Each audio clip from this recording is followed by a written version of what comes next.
Okay, now this is these are always tricky.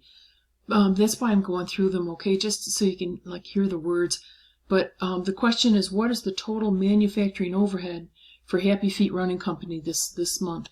So we're looking for a production cost that is not material and not direct labor. Okay, so not direct material, not direct labor. Those would be overhead costs. And the trouble with these is that with a multiple choice question, if you miss one number, you've missed the question. Okay, the way they develop these questions is they give them to like 5,000 students and they pick the top 4 answers. And that's what ends up in a multiple choice question. So you've got to keep that in mind when you're taking an exam. Okay, so for this one, they want total manufacturing overhead for the month. Okay, for Happy Feet Running. So let's see what we've got. Let's go with, we'll go with red this time. So manufacturing overhead. Now that you would think that the rubber used to make the product would be, this would be a direct material cost. The gel, we're also going to call this a direct material. I'm assuming that they could trace how much they have per foot or per shoe, you know. Fabric, that would also be direct. Lubricants used in the factory equipment. Okay, that's a production cost, but it isn't anything that you could track. So we're going to call those lubricants, we're going to call those an overhead cost. The glue used to make the product. We can't trace glue easily, okay, so that would also be an overhead. What else do we have? Okay, wages to maintenance workers in the factory. The wages are not traceable to a unit of product, so they would not be direct. Okay, so those would also be an overhead cost, because it has to do with the factory too. Now, wages paid to assembly line workers, that's direct labor.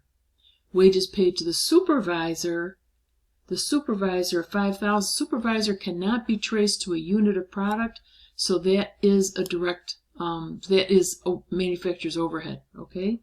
Wages paid to the CFO, those aren't even production costs, all right? They wouldn't be part of manufacturing. Depreciation on factory equipment, 17,250, for sure that's overhead. It cannot be traced to a unit of product, okay? Depreciation on the accounting department's computers, not a production cost. Depreciation on Salesforce vehicles, not production. Utilities for the factory, okay, 3,500. That would definitely be overhead. You can't trace them to a unit of product, so it would, would have to be an overhead cost. The cost of shipping to customers. Shipping is a sales, is not production, okay? Property insurance for the factory. Property insurance for the factory would definitely be an overhead cost. Okay, so see, there's a lot of things in here. Property insurance for the factory. Property insurance for the factory, okay, would also be an overhead cost. Cardboard material to box each pairs of shoes. That would be a selling expense, okay, not a manufacturing of the shoe cost, all right.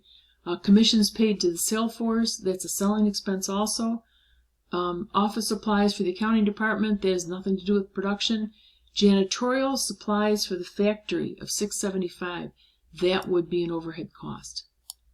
Okay, so you've got to be a little bit careful when you do these. Make sure that number one, it has to do with production, and then if it can be traced to a unit of product, then it could be a direct material or direct labor. Okay, but if it cannot and it has to do with the factory, then it's put into overhead. Okay.